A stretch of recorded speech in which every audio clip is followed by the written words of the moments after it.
we're going to do. We're going to find, no, these are two separate triangles. Like so these are. Like if for the acute angle, like triangle in this case, Yep. we had to find the obtuse. Like look at my paper on the sheet before. You know, we had to find all of these to find all of these. Yes. Do we have to find all of these? Like, These are two separate triangles. I'm just saying which one of these is the ambiguous case. So which one of these is giving you two possible solutions to your question? Yeah. B, because it's acute and not surrounding, right? So here it's an acute angle and the two sides are not surrounding it, which means that this can actually, and you can even try to measure it. Look, if I try to measure this line here and it's about 2.2, you can actually fit a 2.2 line right here. 2.2 right there. And these are, if you measure them, they're identical length lines. So this one is the same length as this one. There's two possible lines that I can draw with that length. It's just physically you can fit two lines in there because I didn't give you the case where there's only one possible answer. There's actually two triangles. Okay, so this one, if I give you the obtuse angle and two lines, can I move the 20, this long one, and still fit this line here? I can't. Like, there's nowhere to swing. It doesn't swing because it's so big. This became so long that there's nowhere else to close it. It's because this one's nice and short that it actually fits in two places. So this one, so 1 second. So this one here, this is the ambiguous case. This one here is obtuse. So it's not the ambiguous case. So no, it's ambiguous case, and this one is the ambiguous case because it's an acute, and it has the side that can swing in and out.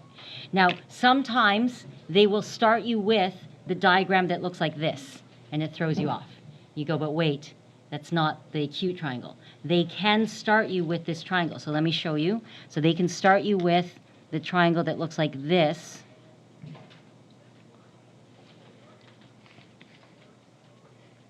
And they could say 56, 17, this is 15, and this is, 56, 17, A, C, and this is B.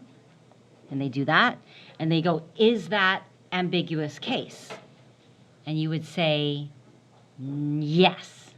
Yes, you would say yes, because angle and the two sides are not contained, right? They're not around the angle. They're not surrounding it. So this side can actually be pushed out, right? So sometimes, and there's one in the book where they gave you this and they said, is it ambiguous? And it is. This is case 2 versus case 1. So I'm going to draw the case 1, which is here. I'll redraw it. Is that okay? So we can have it separate. So case 1 is this one. But I don't have to start you with case 1. Starting you with case 1 is a generous thing. So that would be 56.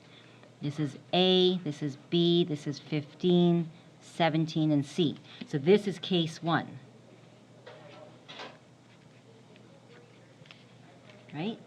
So if they give you case 2 and say, is ambiguous, you say yes, it's the 50s, it's the acute and the two non-contained angles. This 15 can actually be in and out. This is also ambiguous, but they're the same triangle, right? So I don't have to start you with this one. I could start you with this one and say is ambiguous, and you would draw case 1. So that means they drew case 2 for you. You would push it out to get case 1. Okay, so don't get thrown off because they drew case 2 for you. Then you would draw case 1. Does that make sense? That's always trickier. You go, it's not ambiguous. It is, but they drew case 2, and you push it out to be case 1. Yes. So you just draw one of them? Yeah, you would draw the one that's missing, right? So that's why. So if I start you with this one, you would draw the case 1. If I start you with this one, you would draw case 2. Yeah, so draw whichever one's missing. Yes. Do you always have to solve for both? Yes. Whenever it's an ambiguous case, you have to solve for both. Otherwise, you'll get half the marks, right? You'll be like, oh, how come I only got whatever? And I'm like, because there was a second case, you only solved for one. Okay? All right. So then this one here, I'll start. When you solve it on your calculator, it always solves for case 1, though, because it only knows, I told you, how to get the acute angle. It doesn't know how to get the obtuse. You have to push it in for it. Okay, so on your calculator, I always start with 1. So I'm going to do 1, A1, B1, C stays as it is. So what's the thing I have? This is my beautiful sine law, right? This is here, my first case, my nice ratio that I'll keep forever.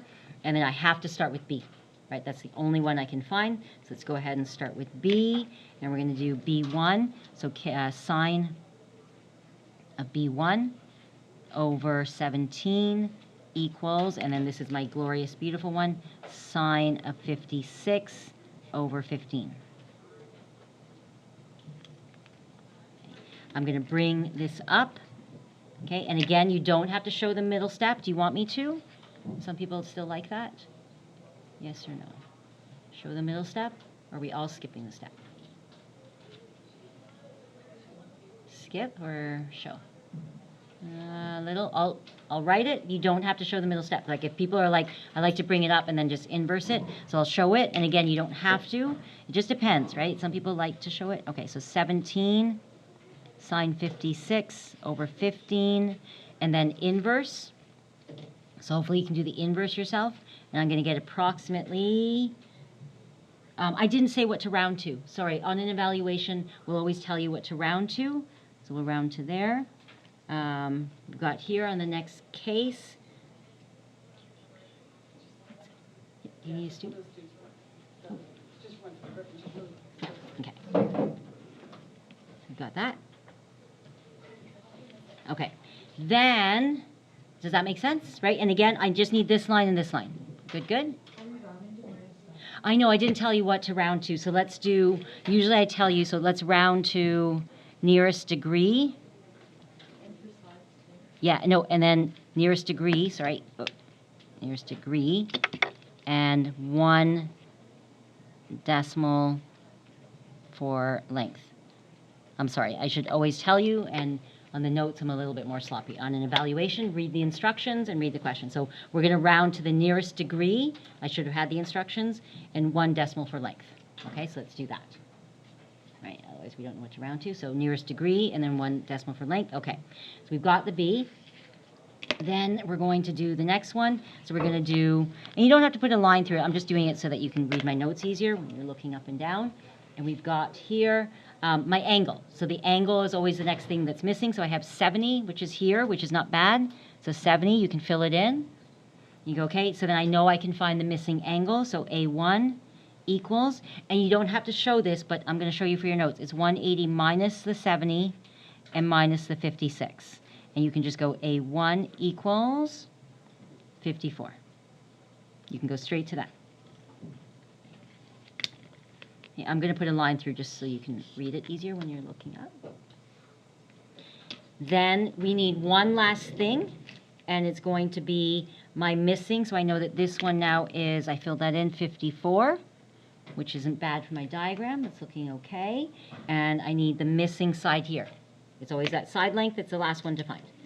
So A1, lowercase a1, and this will be sine of, and I've got the 54 right here, equals, and we're going to use the original glorious, beautiful ratio. I like this ratio here, so we're going to use that one, just because it was already set up for us. So this will be 15 and sine of 56. And then all I have to do is bring this one up. All right, and then A1 is approximately 14.6. Done. So that's all of case 1.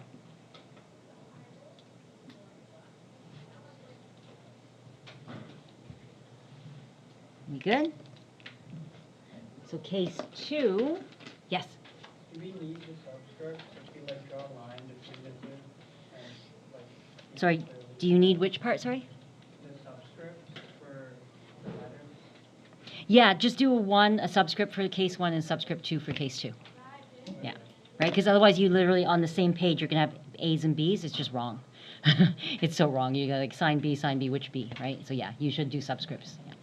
Okay, and subscripts are distinguishing between the two, definitely, yeah. Okay, so do subscripts for sure. Okay, otherwise we have the same variable on the same page with the formulas. It doesn't make sense. Okay, so then here we're going to go to case 2, which means that I have to push the 70 in. So I know that for sure right away we're going to get B2, right? So second B, the second case, is when you push it in. And right away you know it's going to be 180 minus the 70. Is that okay? Right, because it's pushed out here, we push it in, that was 70, so we push it in. And you can just go right straight to B2 is 110. Right, so I just need that line. You don't have to show me how, but it's 180 minus. Then the next line, I'm just doing 180 minus again. So we're going to do A2 is going to be 180 minus the 110 minus the original 56, and I'm getting 14, which makes sense because it's been pushed in. So this is 14, right, and we know that this is 110.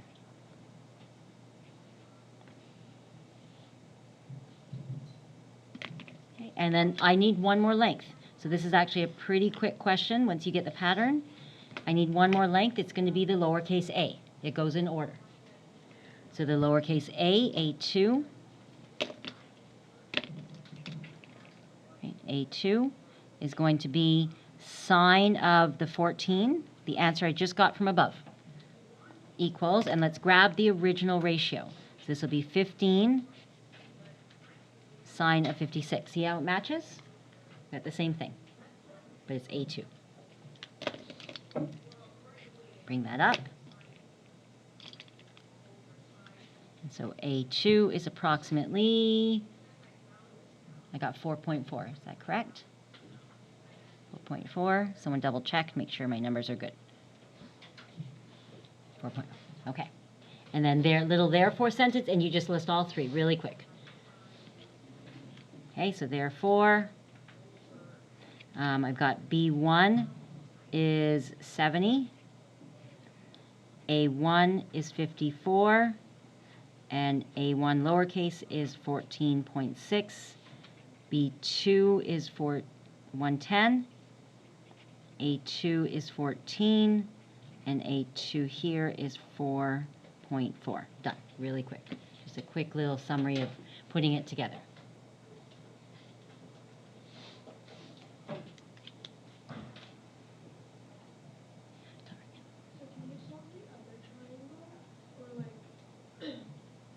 Oh, I didn't ask you to, though. I said solve only the triangle with the ambiguous case. Could you? Yeah. Yeah, you have a ratio.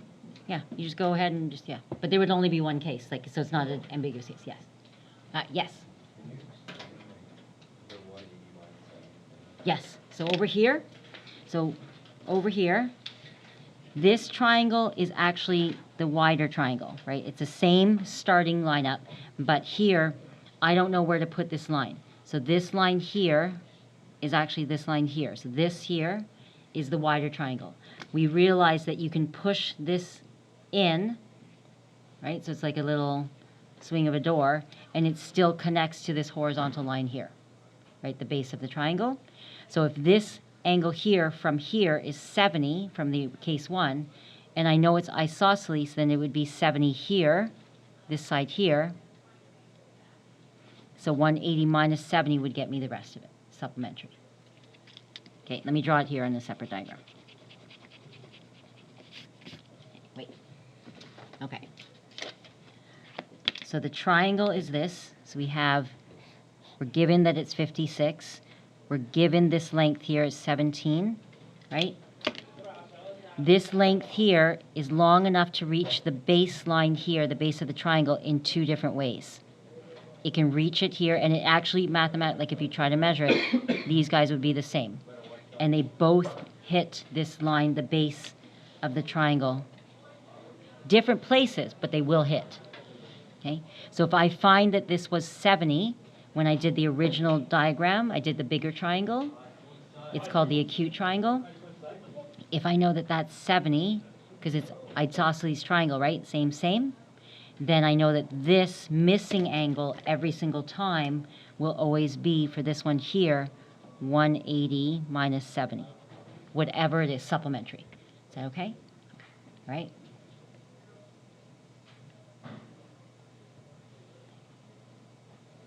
Okay.